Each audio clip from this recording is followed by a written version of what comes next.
ხო მაშინ ხმას არ იღებდით მართლა რო აწამებდნენ ხალხს და გვამები გამოგონდა ციხეებიდან ხმას თქვენ დაუწიეთ და მიკროფონიც გამორთეთ მე ვიყავ მიკროფონი გამორთეთ ვის დააწევინებთ თქვენ ხმას? მას დაგაწევინებთ თუ არ დაუწევთ თქო ქალბატონო ეკა. ცადოთ ერთი როგორ დამაწევინებთ ტონს ძალიან გთხოვთ. ცადეთ როგორ დამაწევინებთ ბრძანდებით.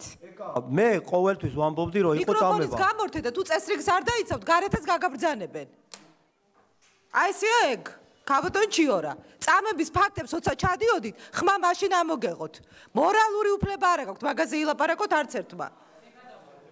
არა გაქვთ მეგეუნებით მაგის უფლება და მოგიყვებით თქვენს ნაწამებ ადამიანებს სამი დღეა ხვდები თქვენი ნაწამები ადამიანები შიმშილობენ დღეს იმ ციხეებში მე არავის წამება 50000 ლარი რომ დააკისრეს გიორგი ვაშაძეს ასევე დაგაკისრებენ თქვენ 50000 ლარს რომელიც მე მაბრალებთ რომ მე ვაწამებდი პატიმრებს თქვენი გუნდი დაგაკისრებთ თქვენ ამას სასამართლო თქვენ ამ კომიტეტში ბრძანდებოდით ხმას რო არ იღებდით დღეს რო გაგახსენდა თურმე ადამიანის უფლებები არ დაწყებულა დღეს მაშინაც უნდა გახსენებოდათ ადამიანებს რო აწამებდნენ და უპატიურებდნენ ციხეებში თქვენი თანაგუნდელები და ერთი კომიტეტის ხდომა ჩაგეტარებინათ ესე გაღიმებული არ დარჩეთ